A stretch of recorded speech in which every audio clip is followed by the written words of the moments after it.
August 12, 1940. Luftwaffe Headquarters, Pas-de-Calais, France. Reich Marshal Hermann Göring studied the intelligence reports with satisfaction. His analysts had identified 21 radar stations along the British coast, tall steel towers that couldn't be hidden, couldn't be moved, and according to German intelligence, represented Britain's only hope of detecting German bomber formations before they reached their targets. "Destroy the radar towers," Göring ordered his staff. "Without them, the British are blind. Without warning, their fighters cannot intercept. Without interception, we own their skies." The logic was flawless. The Luftwaffe had already proven its capability against fixed installations across Europe. These radar towers, standing over 300 feet tall, were perfect targets. One concentrated attack would cripple Britain's air defense system. German bombers would arrive over English cities before RAF fighters could scramble. The Battle of Britain would be over within weeks. What Göring didn't know, what German intelligence had completely failed to detect, was that those visible radar towers were just the obvious manifestation of a technological revolution that had already made the Luftwaffe's entire operational doctrine obsolete. Britain possessed something that no other nation had achieved: a fully integrated air defense system where radar detection, ground control, fighter direction, and anti-aircraft coordination operated as a single organism.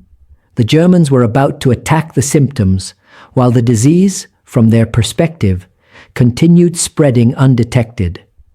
Within hours, Göring's bombers would discover that destroying radar towers accomplished nothing when the real revolution was invisible. Distributed across hundreds of sites and fundamentally changing the nature of aerial warfare. The tall towers they could see were targets. The system behind them was invincible. And in that distinction lay the outcome of Britain's survival. The story of British radar superiority begins not with towers and transmitters, but with a question posed in January 1935 by Harry Wimperis, Director of Scientific Research at the Air Ministry. He had asked Robert Watson Watt, Superintendent of the Radio Research Station at Slough, whether radio waves could be weaponized as a death ray to destroy enemy aircraft. Watson Watt's response would change warfare forever. His assistant, Arnold Wilkins, calculated that using radio waves to destroy aircraft was impossible with current technology. However, Wilkins added, almost as an afterthought, radio waves could detect aircraft at considerable distances. On February 26, 1935, Watson Watt and Wilkins conducted the crucial demonstration. They positioned a receiver 8 miles from the BBC's shortwave transmitter at Daventry. A Hayford bomber flew through the radio beam. The oscilloscope showed clear detection at ranges exceeding 8 miles. The British had just discovered that radio waves reflected from aircraft created detectable echoes. Within months, Britain would begin constructing a chain of radar stations that would prove decisive in the coming war. The Germans, meanwhile, pursuing their own radar research independently, would develop technically sophisticated systems while completely failing to understand how to integrate them into defensive operations. The chain-home radar network represented Britain's response to an existential threat. In 1935, RAF Fighter Command possessed approximately 400 obsolete biplane fighters. The Luftwaffe was building thousands of modern bombers. British planners calculated that without advance warning, German bombers could devastate London within weeks. Former Prime Minister Stanley Baldwin had captured the prevailing despair with his 1932 statement that the bomber will always get through. Radar offered hope, but only if implemented with unprecedented speed and scale. By 1937, Britain had constructed 5 experimental stations. By September 1938, during the Munich crisis, 20 stations were operational, providing coverage from Southampton to the Scottish border. By August 1940, when the Luftwaffe launched its offensive, Chain Home consisted of 21 stations with overlapping coverage, detecting aircraft up to 100 miles away at altitudes above 15,000 feet. The physical infrastructure was impossible to hide. Each chain home station featured 4 steel towers, 350 feet tall for transmission, 240 feet tall for reception. These towers, anchored in concrete foundations 30 feet deep, were visible for miles. German reconnaissance aircraft photographed them extensively. Luftwaffe intelligence analysts concluded they were primitive radio direction finding equipment, useful only for approximate bearing information. They completely missed the revolutionary capability these towers represented. The chain home system operated on wavelengths between 10 and 13.5 meters, corresponding to frequencies of 20 to 30 megahertz. This long wavelength choice was deliberate, driven by available technology and operational requirements. The transmitters, each generating 350 kilowatts of pulse power, could detect aircraft at ranges exceeding 100 miles when conditions were favorable. The receiver system, using primitive by later standards, but revolutionary for 1940 technology, could determine not just the bearing of approaching aircraft, but their range and approximate altitude. Each chain home station had 3 operators on duty continuously, one monitoring the oscilloscope displays for range information, one tracking bearings, one calculating altitude from the signal characteristics. These operators, mostly women from the Women's Auxiliary Air Force, became extraordinarily skilled at interpreting the fuzzy green blips on their cathode ray tubes. They could distinguish between friendly and enemy formations, estimate aircraft numbers, and track multiple raids simultaneously. But detection alone wasn't enough. The revolution lay in what Britain did with the radar information. At Bentley Priory, northwest of London, Air Chief Marshal Hugh Dowding had constructed something unprecedented, an integrated air defense system where radar detection fed into centralized command facilities that could vector fighters to intercept incoming raids with precision impossible through visual observation alone. The filter room at Bentley Priory received radar plots from all chain home stations via dedicated telephone lines. Here, plotters cross-referenced information from multiple radar stations, eliminating spurious contacts and confirming genuine raids. The filtered information then passed to the operations room, where RAF officers directed sector controllers who scrambled and guided fighter squadrons. From radar detection to fighter interception, the entire process took minutes rather than the hours required by visual observation networks. This integration represented organizational genius as significant as the technical achievement. Watson Watt understood from the beginning that radar was useless without systematic procedures for turning detection into interception. He had worked closely with RAF Fighter Command to develop the entire system, from radar coverage to fighter control, as a unified whole. Complementing chain home was Chain Home Low, a separate radar network designed to detect aircraft at lower altitudes where the main system's coverage was limited. Chain Home Low stations used shorter wavelengths, around 1.5 meters, and rotating antennas that provided better precision at shorter ranges. By 1940, Britain had deployed approximately 30 Chain Home Low stations, filling the gaps in coverage below 3,000 feet.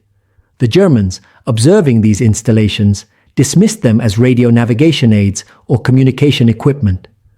They completely failed to grasp that Britain had created overlapping radar coverage from sea level to 40,000 feet. German radar development followed a different path, one that emphasized technical sophistication over operational integration. The Freya radar, operational by 1938, was technically superior to Chain Home in many respects. Operating on 2.4-meter wavelength, Freya provided better angular resolution. Its rotating antenna gave 360-degree coverage. The equipment was mobile, transportable by truck, and could be deployed wherever needed. German engineers considered it superior to the primitive British system, with its fixed towers and long wavelengths. Yet Freya possessed a critical limitation. Its range was only 80 miles, compared to Chainhome's 100-plus miles. More importantly, Freya provided only bearing and range information, not altitude. The Germans never solved the altitude measurement problem that the British had addressed through clever signal analysis of their Chainhome returns.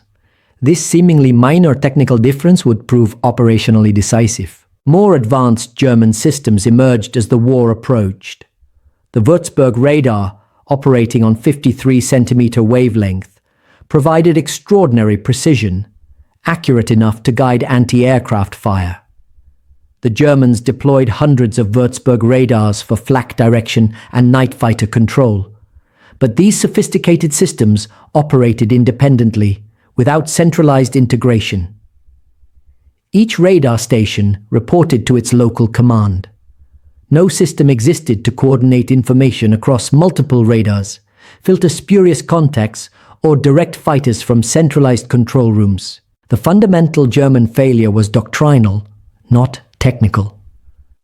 The Luftwaffe had developed radar for offensive operations, to guide bombers to targets, and to direct flak batteries against intruders. They never conceived of radar as the foundation for integrated defensive operations. When Luftwaffe intelligence observed British radar towers in 1939 and 1940, they analyzed them through an offensive lens, concluding they were primitive systems incapable of significantly affecting aerial warfare. This blindness extended to the highest levels. When Göring received briefings on British radar, he dismissed it as marginal technology that couldn't compensate for RAF's numerical weakness. His analysts assured him that destroying the visible radar towers would eliminate whatever advantage they provided. No one suggested that the British might have created something fundamentally different from German systems, an integrated defensive network rather than isolated technical installations. The technical specifications of Chainhome reveal both its limitations and its genius. Each transmitter generated 500 kilowatt continuous wave power, pulsed at rates between 25 and 30 pulses per second. The pulse width was approximately 20 microseconds. The receiver sensitivity allowed detection of reflected signals down to millionths of a watt. At maximum range, approximately 120 miles under ideal conditions, the system could detect bomber formations at altitudes above 15,000 feet with reasonable reliability. The system's accuracy was limited by today's standards, but revolutionary for 1940. Range accuracy was approximately plus or minus 1 mile. Bearing accuracy was plus or minus 2 degrees. Altitude estimation, derived from comparing signal strength between receiver antennas at different heights, was accurate to within plus or minus 1,500 feet. These limitations seem significant in isolation, but when integrated into the broader defensive system, they provided sufficient information for effective fighter direction. Chainhome operators developed extraordinary skill at interpreting their displays. The cathode ray tube showed a jagged green trace representing radar returns. Experienced operators could distinguish between aircraft at different altitudes, estimate the number of aircraft in a formation, and track multiple raids simultaneously. They learned to recognize weather patterns, birds, and spurious reflections. Their skill transformed crude equipment into an effective warning system. By August 1940, the RAF had 620 fighters available for the defense of Britain, approximately 350 serviceable at any given time. The Luftwaffe could commit over 2,500 aircraft to the offensive, including approximately 1,200 bombers and 1,000 fighters. British numerical inferiority was stark and undeniable. Without radar, the mathematics of aerial warfare favored Germany overwhelmingly. RAF fighters would have to patrol constantly, burning fuel and exhausting pilots while waiting for raids that could approach from any direction. Most German bombers would reach their targets undetected and unscathed. Radar transformed these hopeless mathematics into sustainable defensive operations. Chainhome provided 30 to 45 minutes warning of approaching raids. This advance notice allowed RAF fighters to take off, climb to altitude, and position themselves for interception. Instead of constant patrols, fighters waited on the ground, scrambling only when raids were detected. This conservation of resources multiplied British defensive capability by a factor of 3 or more. The RAF didn't need numerical superiority. It needed sufficient warning to concentrate its limited fighters against specific raids. The integrated nature of the British system magnified this advantage. The operations room at Bentley Priory received radar plots every 5 minutes. Controllers could track multiple raids simultaneously, prioritizing threats and allocating fighter squadrons accordingly. Sector controllers at forward bases received direct updates, vectoring their squadrons to intercept positions with precision impossible through visual observation. Fighter pilots, guided by radio from ground control, arrived at intercept positions with altitude advantage and tactical surprise. German bomber crews, meanwhile, operated in ignorance. They knew British radar existed, but assumed it provided only general warning. They had no concept that ground controllers were guiding fighters directly to intercept positions based on continuous radar tracking. When RAF fighters appeared precisely positioned to attack, German crews attributed it to luck or informants rather than technological superiority. This misunderstanding would persist throughout the Battle of Britain, costing the Luftwaffe dearly. On August 12, 1940, Göring launched Operation Adlerangriff, Eagle Attack, the systematic air offensive designed to destroy RAF Fighter Command as a prelude to invasion. The first priority was eliminating British radar. At 8 a.m., bombers from Kampfgeschwader 53 attacked Ventnor Chain Home Station on the Isle of Wight. The raid succeeded partially, destroying some equipment and putting the station temporarily off the air. German reconnaissance confirmed the attack's success. Göring's staff celebrated what they believed was a decisive blow. What the Germans didn't realize was that Ventnor's coverage area was immediately assumed by neighboring stations at Poling and Truly Hill. The RAF's defensive capability wasn't diminished. Fighter Command simply adjusted its operations based on the remaining radar coverage. Moreover, British engineers worked frantically to repair Ventnor. The station was back on the air, albeit with reduced capability, within days. The Luftwaffe had damaged one installation without affecting the overall system. Subsequent attacks on radar stations proved equally futile. On August 13th, Adlertag, Eagle Day, the Luftwaffe attacked multiple radar installations. Bomb damage was generally light. The towers, despite their size, were difficult to destroy. Bombs that fell nearby caused minimal damage due to the station's dispersed layout. Direct hits on equipment buildings caused temporary outages, but British repair crews restored operations quickly. Most significantly, the Luftwaffe never attacked the true vulnerability: the telephone lines connecting radar stations to Fighter Command headquarters. German intelligence reported these attacks as successful, noting stations going off the air. What they didn't detect was the rapid restoration of service and the seamless coverage provided by overlapping stations. The illusion of success prevented the Luftwaffe from recognizing the futility of attacking radar installations. After the initial raids, Göring redirected his bombers to RAF airfields, believing the radar threat had been neutralized. It hadn't been touched. The actual impact of radar on combat operations became clear through specific engagements during August and September 1940. On August 15th, the Luftwaffe launched its largest operation of the battle, over 1,000 aircraft attacking targets across England in coordinated strikes designed to overwhelm British defences. Chainhome detected the raids while they were still forming over France. The filter room at Bentley Priory tracked 5 major raids approaching from different directions. Fighter Command scrambled squadrons to meet each threat. The results demonstrated radar's decisive advantage. RAF fighters met German formations with altitude superiority and tactical position. The Luftwaffe lost 75 aircraft that day. The RAF lost 34.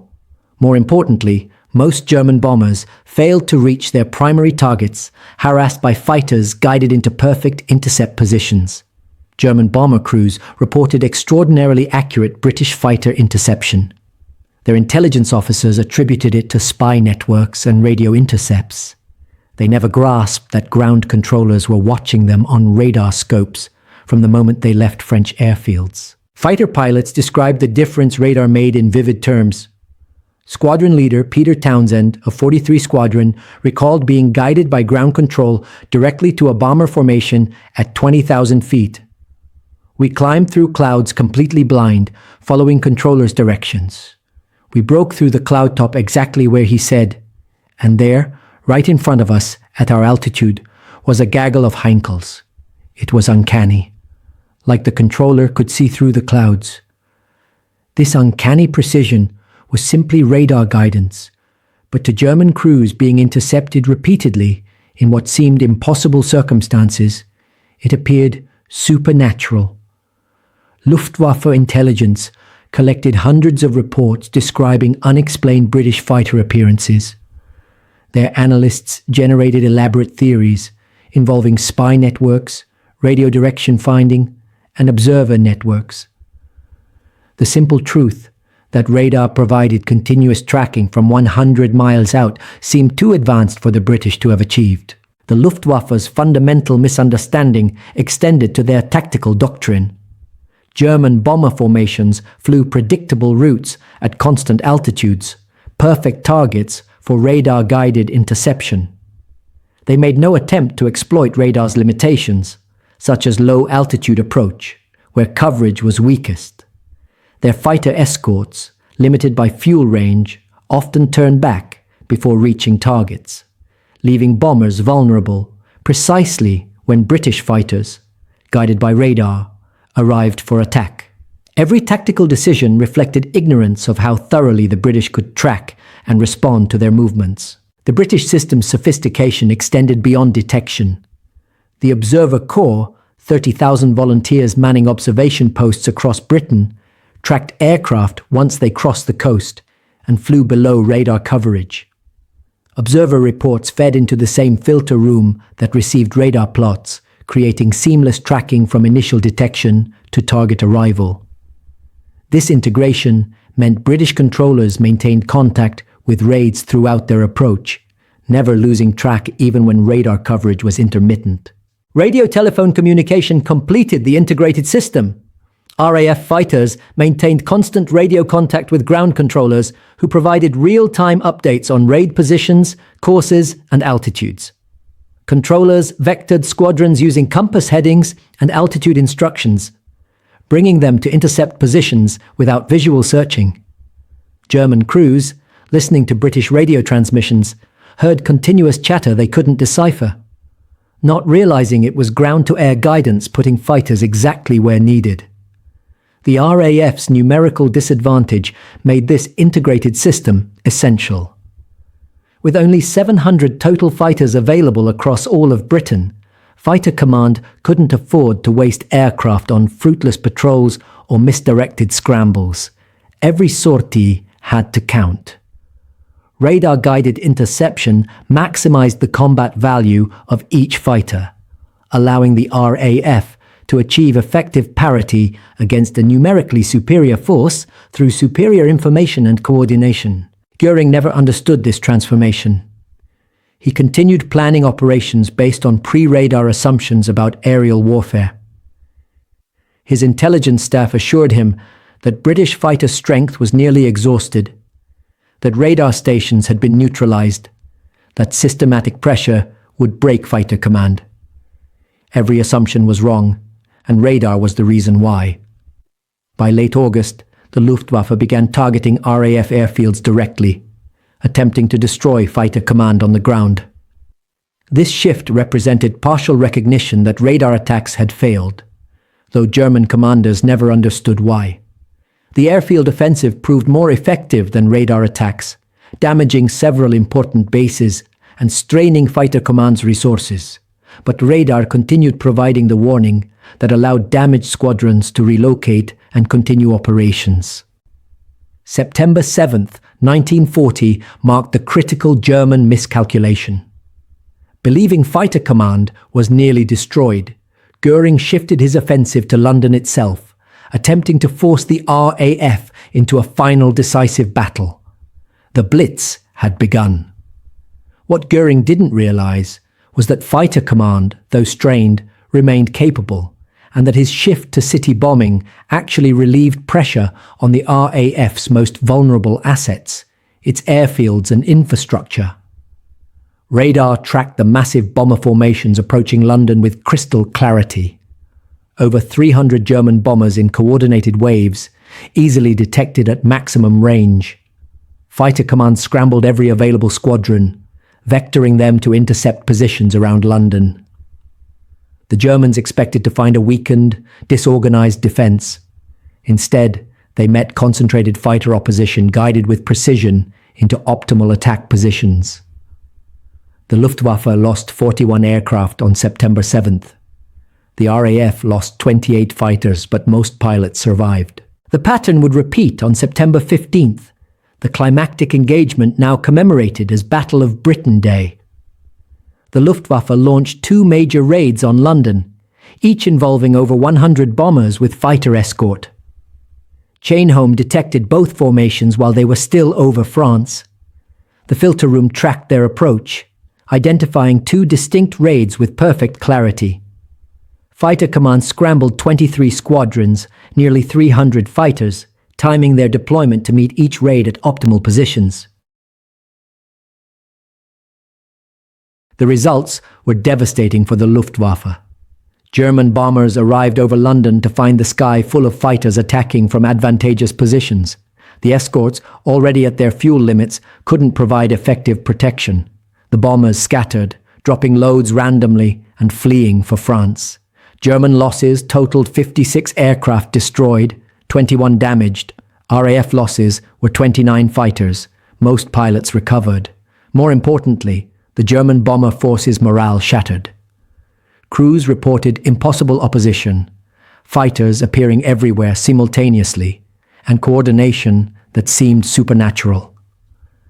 Within days, Hitler postponed Operation Celion, the planned invasion of Britain, indefinitely. The Luftwaffe had failed to achieve air superiority, failing primarily because radar-guided defense had neutralized German numerical advantage. The Battle of Britain was effectively over, though fighting would continue for months. Britain had survived, and radar was the decisive factor. The intelligence failure was complete. German post-battle analysis attributed their defeat to various factors: unexpected RAF fighter strength, superior British pilot training, tactical mistakes, weather, logistics. Radar received minimal mention in German assessments. Even after the battle, Luftwaffe intelligence didn't grasp how thoroughly British radar had revolutionized defensive operations. They saw it as one factor among many, rather than the enabling technology that made everything else possible. This blindness stemmed from the Germans' own radar development philosophy. They had created sophisticated equipment without understanding its potential for integrated defensive operations. Their radar systems remained tools for specific tasks: bombing navigation, flak direction, night fighter control, never becoming the backbone of a unified defensive system. Because they never conceived of such integration, they couldn't imagine the British had achieved it. The contrast in operational capability was stark.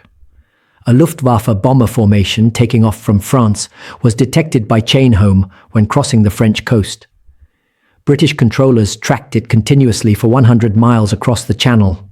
Fighter squadrons scrambled, climbed to altitude, and positioned themselves for interception based on precise information about raid course, speed, altitude, and estimated strength. The German crews, meanwhile, flew in ignorance of British awareness, surprised when fighters appeared positioned perfectly for attack. British fighter pilots, guided by ground control, saved fuel by avoiding fruitless searches. They climbed to optimal altitude on precise courses that brought them to intercept positions with altitude advantage. German fighter pilots, lacking similar guidance, patrolled generally, burning fuel while hoping to encounter targets. This fundamental difference in operational efficiency multiplied British fighter effectiveness while limiting German fighter endurance and combat value. The British system's genius lay in its comprehensiveness.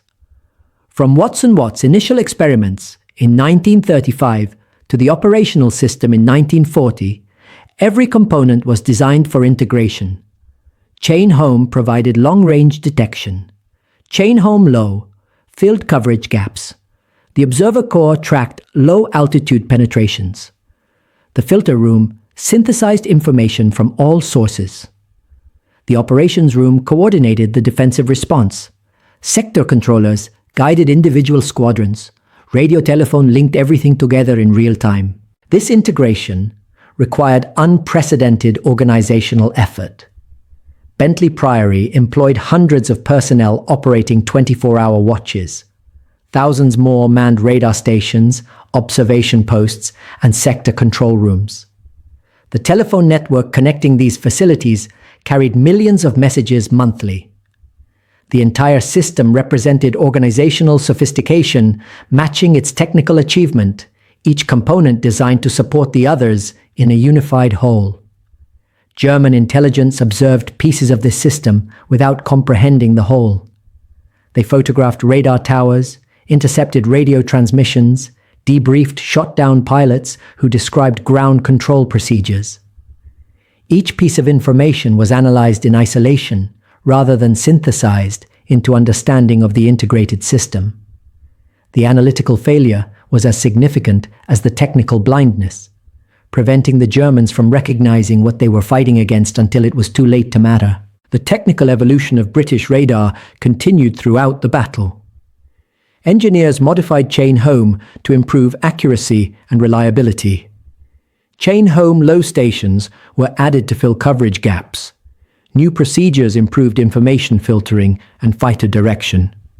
The system in September 1940 was significantly more capable than in July.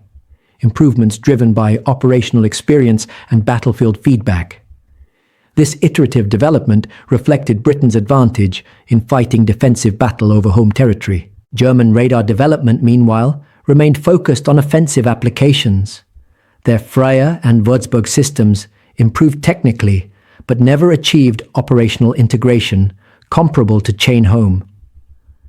When the Luftwaffe transitioned to night bombing after failing in daylight, German night fighter forces struggled with coordination problems that the British had solved years earlier. The organizational lessons that made chain home effective were never learned by the Luftwaffe. Post-war analysis by both British and German historians confirmed radar's decisive role. The RAF's official history stated that without radar, the successful defense of Britain would have been impossible. German military historians concluded that Luftwaffe intelligence's failure to understand British radar capabilities represented one of World War II's most significant intelligence failures, comparable to misunderstanding Enigma's vulnerability or dismissing American industrial potential. Air Chief Marshal Dowding wrote in 1941 that chain home had increased the defensive power of Great Britain by a factor which I am not prepared to estimate. His reticence reflected both operational security and genuine difficulty quantifying radar's contribution. How does one measure the value of advance warning, of fighter efficiency, of avoiding futile patrols? The measurable outcomes: RAF survival despite numerical inferiority, German failure to achieve air superiority, Britain's successful defense, all depended fundamentally on radar-enabled operations. The human dimension deserves emphasis. The chain home operators, mostly young women fresh from civilian life, operated complex equipment under constant pressure. They interpreted fuzzy displays, tracked multiple raids simultaneously, and provided information upon which lives depended. Their skill and dedication transformed technical capability into operational effectiveness. Similarly, the filter room plotters, operations room controllers, and sector directors, who turned radar information into fighter direction, made the system work through training, experience, and commitment. Fighter pilots developed absolute trust in ground control guidance. They would fly on instruments through clouds, following controller directions to emerge at precise intercept positions. This trust was built through successful experiences. Pilots seeing that controllers' information was accurate and timely. Once established, this confidence allowed maximum operational efficiency.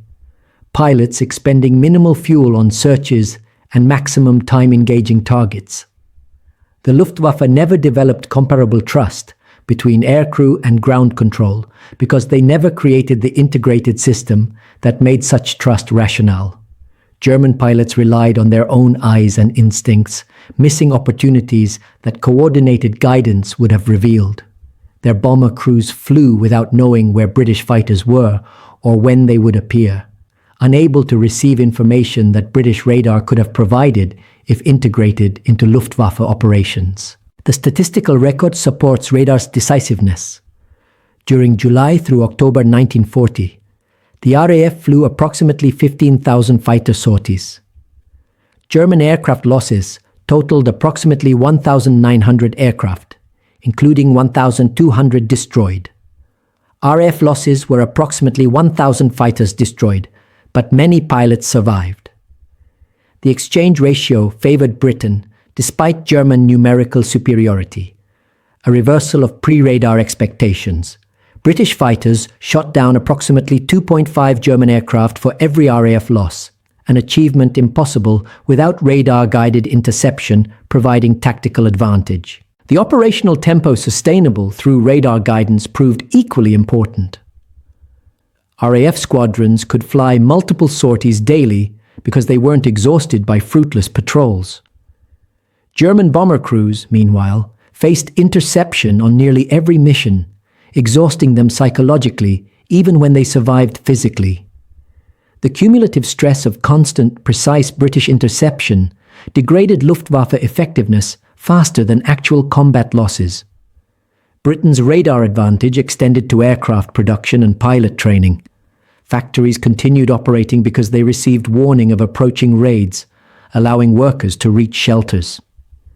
Pilot training continued because training fields weren't surprised by attacks. German intelligence believed they were systematically destroying British fighter production and pilot training. But radar provided warning protected both, maintaining fighter command strength despite Luftwaffe pressure. The economic dimension was equally significant. Britain's radar investment totaled approximately £1 million by 1940, a trivial sum compared to aircraft production costs. That modest investment multiplied the combat value of every fighter, effectively tripling defensive capability through efficient employment. Germany spent far more on aircraft production while failing to achieve the operational integration that would have maximized their value. The British got more defensive capability per pound spent through superior system design. The contrast between British and German approaches reflected fundamentally different philosophies of warfare. Britain, facing existential threat with limited resources, created an integrated system that maximized defensive capability. Germany, confident in overwhelming offensive power, developed isolated technical systems without strategic integration. The British approach proved superior not through better technology in isolation, but through better understanding of how technology could be systematically employed to achieve strategic objectives. Post-war interrogations of German commanders revealed the depth of their misunderstanding. General Adolf Galland, who commanded Luftwaffe fighters during the Battle of Britain, stated in 1945 that he had never fully understood how British fighters appeared so consistently in optimal positions. Intelligence had attributed it to various factors: spy networks, superior tactics, better training, but the systematic precision suggested something more. Only after the war did he learn about Chain Holmes' capabilities and integration with fighter control. The British had been fighting a different war, one guided by information we couldn't match. Field Marshal Albert Kesselring, commanding Luftflotte II during the battle, acknowledged in his memoirs that attacks on radar stations had been abandoned too quickly. He had believed intelligence reports claiming significant damage, when in fact the British system remained operational. More fundamentally, he admitted never understanding that attacking individual stations was futile when the British had created an integrated network with redundancy and rapid repair capability. We thought we were fighting technology when we were really fighting a system. Hermann Göring, facing trial at Nuremberg, was confronted with technical documentation of Chain-Home's capabilities. His reaction revealed both his ignorance and his arrogance. If British radar was so effective, why didn't intelligence report it accurately? When prosecutors pointed to multiple intelligence reports about British radar that he had dismissed, Göring claimed they had seemed exaggerated. The British were not supposed to be technically advanced. This assumption that British technology must be inferior to German had blinded Luftwaffe leadership to evidence that contradicted their prejudices.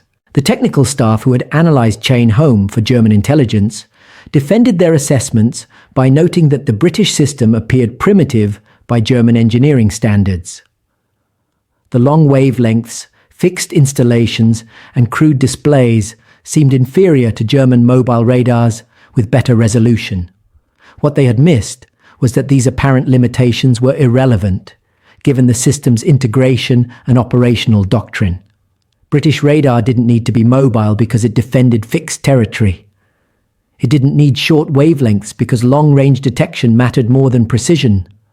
The apparent crudeness masked sophisticated systematic design. British scientists and engineers who had created Chain-Home watched German attacks with grim satisfaction.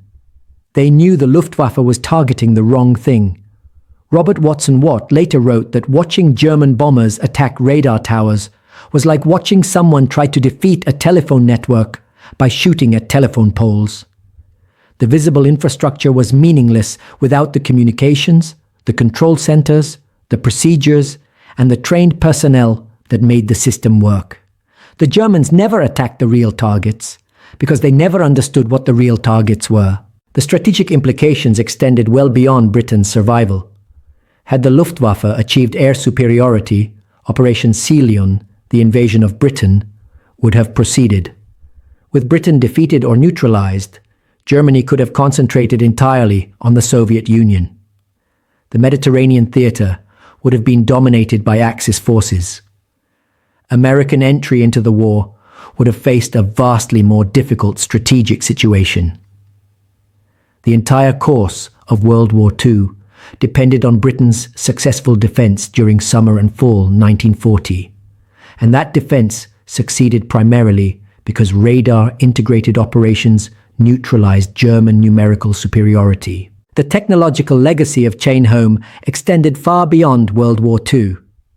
The principles of integrated air defense, radar detection feeding into centralized control, directing distributed interceptors, became fundamental to Cold War air defense systems. The American SAGE system, Soviet PVO Strany, and NATO air defense networks all descended directly from concepts pioneered by Britain in 1940. The same systematic approach, multiple sensors feeding filtered information to central controllers who direct response forces, applies to modern air defense, ballistic missile defense, and even naval battle management systems. Modern air and missile defense systems continue this evolution. American Aegis system, Patriot missile defense, and THAAD all embody the same principles of integrated detection and response pioneered by Chain-Home. Israeli Iron Dome, defending against short-range rockets, applies these principles at tactical level.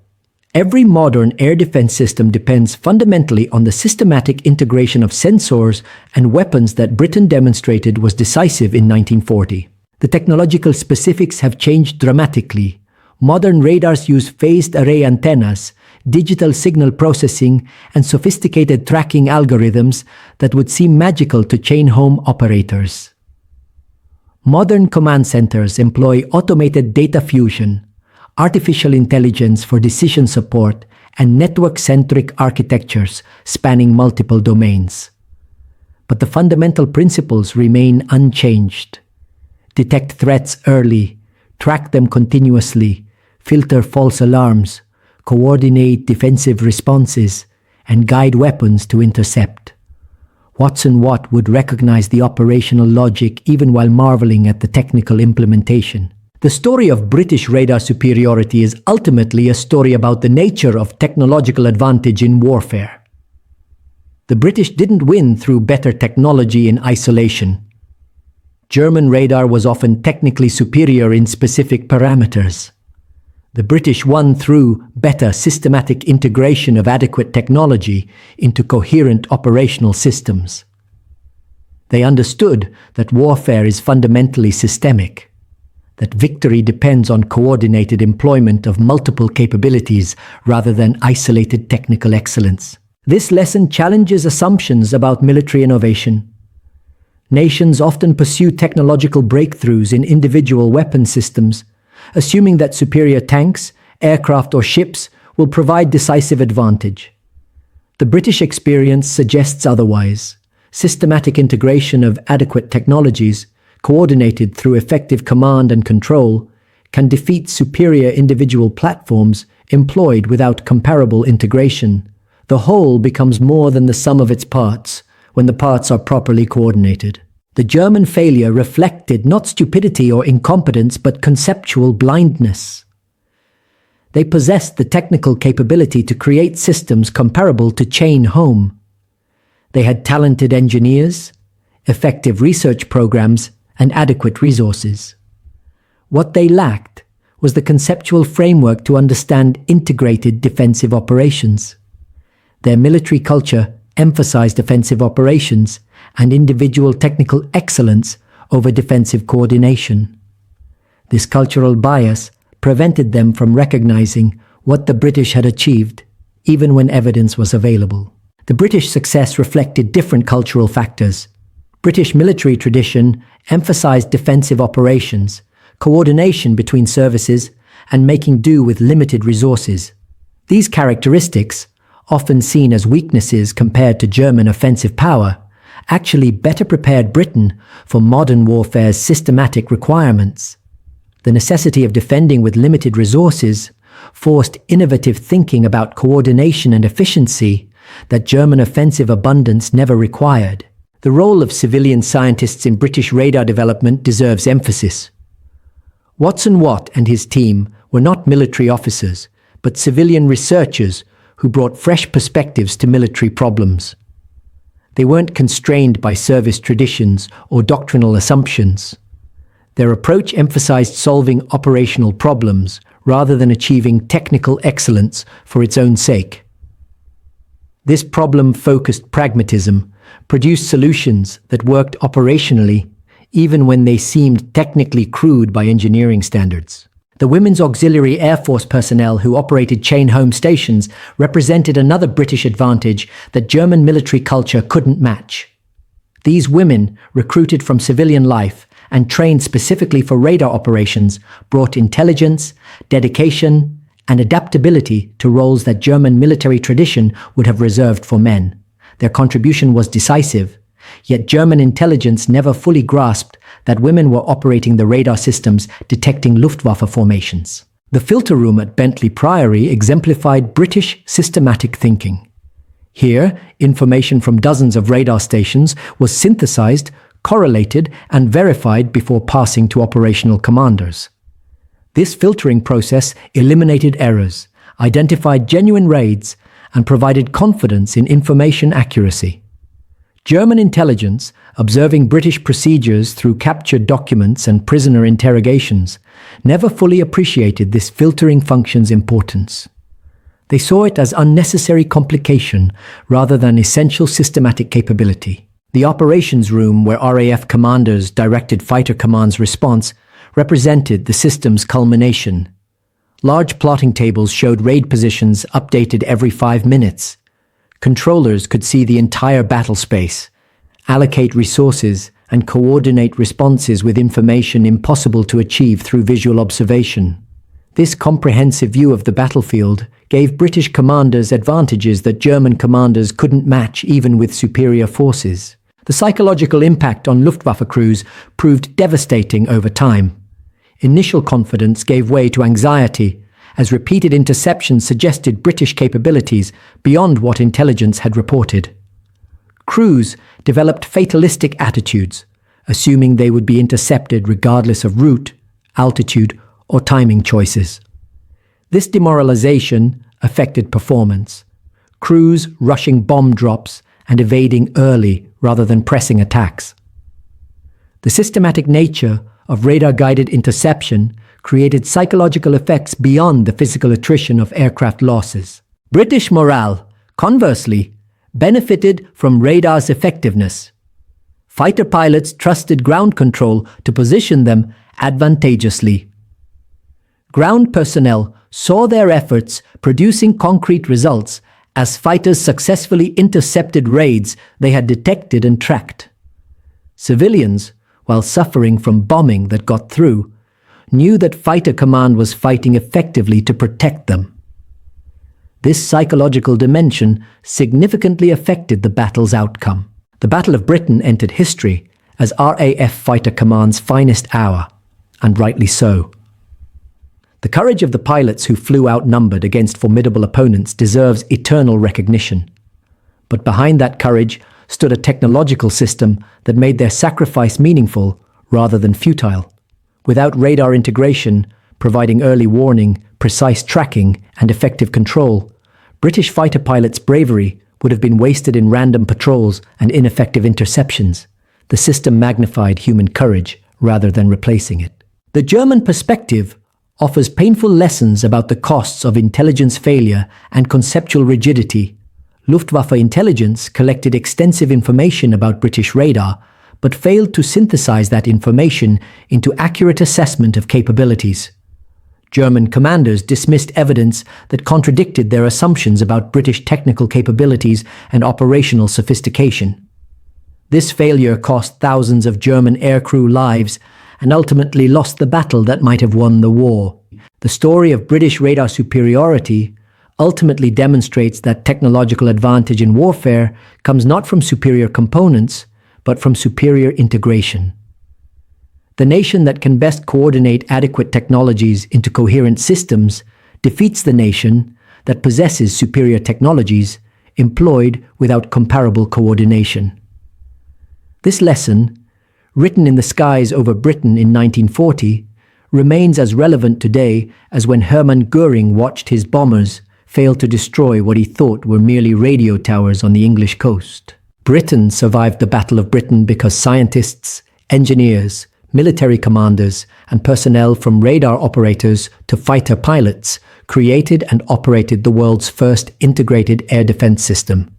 They proved that systematic coordination could defeat numerical superiority, that information dominance could substitute for platform superiority, and that defensive operations guided by comprehensive awareness could neutralize offensive operations conducted in ignorance.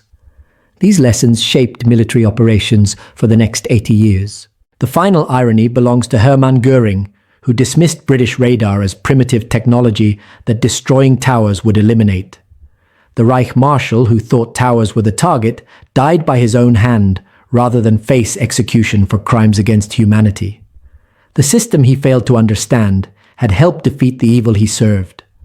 The towers he tried to destroy still stand in some locations, monuments to the victory of systematic integration over isolated technical excellence, of information over ignorance, of coordination over chaos. They are not just towers. They are symbols of how technological warfare really works, lessons written in the summer sky of 1940 that remain relevant whenever nations compete through technological capabilities.